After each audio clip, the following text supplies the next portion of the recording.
মাছের পিস দেখেই মনে হয়েছিল বেশ বড় সাইজের কাতলা। আমার পাতে 2 পিস মাছ দেখে জিজ্ঞেস করলাম, 2 পিস কেন দিয়েছ? 1 পিস হলেই যথেষ্ট। আরে খাতো, 1 পিস মাছ দিয়ে কি ভাত খাওয়া যায়? কথা না বাড়িয়ে খেয়ে স্কুলে বেরিয়ে যাই। সেদিন রাতেও খেতে বসে দেখেছি আমার পাতে আরেক পিস মাছ। জিজ্ঞেস করলাম, আবার মাছ কেন? তুমি মাছ খাওনি?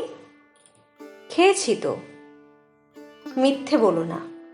তুমি যখন মাছ ভাজছিলে আমি দেখে নিয়েছি 3 পিস মাছ ছিল।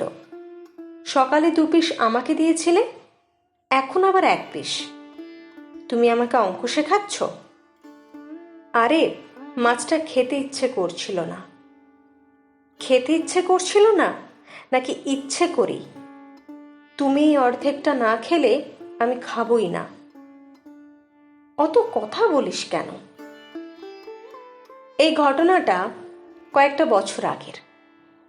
আমি সবে তখন চাকরিটা পেয়েছি। চাকরি জীবনের 1 বছরও হয়নি।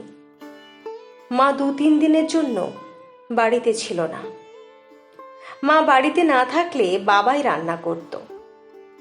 তো আমি বাবাকে বলেছিলাম, তুমিও তো সে মায়ের মতোই করলে। বাবা বলল, তুই ওসব বুঝবি না। সেদিন বুঝতে পেরেছি কি পারিনি জানি না, তবে আজ বুঝি। সন্তানের জন্য মা হোক বা বাবা, জীবন ঢেলে দিয়েই করেন। আমি দূরে চাকরি পাওয়ার দরুন মা বাবাকে সঙ্গে বেঁধেছিলাম, কিন্তু 1.5 বছর পেরোয়নি বাঁধন ছিঁড়ে চলে গেল বাবা। বাবার জন্য কিছুই করতে পারলাম না। আফসোস, বড় আফসোস। যাদের জন্য এই পৃথিবী সুন্দর তাদের জন্য আমরা কতটুকু করতে পারি, অথচ বাবা মা এমন এক রক্ত মাংসের মানুষ, নিজে না খেয়েও খাওয়াবে, নিজের ভালো পোশাক না পরেও ছেলে মেয়েকে পরাবে, নিজের জীবনে যে শখগুলো পূরণ হয়নি ছেলে মেয়েদের সেই শখ পূরণ করে দেবে। সুখে অসুখে সব সময় থেকে যাবে। অদ্ভুত ব্যাপার। যারা চিরদিন থাকে তাদের জন্য কে কতটা থাকে। আমার নিজের ছোটবেলার কথা মনে পড়ে। স্কুলে যাওয়ার আগে বাবার থেকে 1 টাকা নিতাম, বাবা দিত।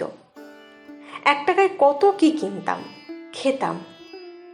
এখন খুব ইচ্ছে করে বাবার হাতে আমিও টাকা দিই। হাতে টাকা আছে অথচ বাবা নেই। চাইলেই যে বাবা মায়ের জন্য করতে পারবো আমরা, এমনটা কিন্তু না। সুযোগ পাওয়াটাও ভগবানের হাতে।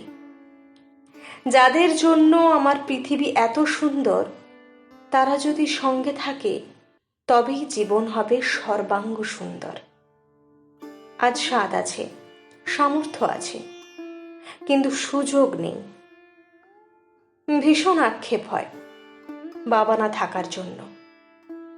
যতটা পারি মায়ের জন্য করি, তবু আক্ষেপ কাজ করে।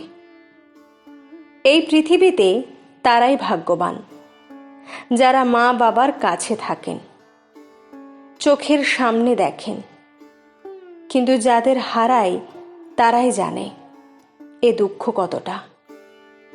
তাদের জন্য কিছু করতে না পারাটা নিজেকে অভাগা মনে হয়। তাই বলবো, যে ছেড়ে গেল, যে ঠকিয়ে গেল, তার জন্য কেঁদে কেটে ভাসিয়ে জীবন জলাঞ্জলি দেওয়ার আগে ভেবো তোমার ভালো চাওয়ার মানুষগুলোর কথা। ছোট ছোট পাওনাগুলো দিয়েই বাবা মাকে পূর্ণ করতে হয়। অনেক বড় কিছু চাইবে না। একটা গোলাপ নিয়ে এসো, মা বাবার হাতে দিও, বলো তোমার জন্য এটা। বা যে খাবারটা খেতে ভালোবাসে সেটাই না হয় দিও। এই সুযোগ বেশি দিন থাকে না। যেমন আমার সাজানো বাগানে সব আছে, শুধু বাবা নেই। ছবিতে একটি মালা ছাড়া আর কতটুকুই বা পারি, কিছুই করতে পারি না। আফসোস, শুধু আফসোস। কলমে সরজিৎ ঘোষ।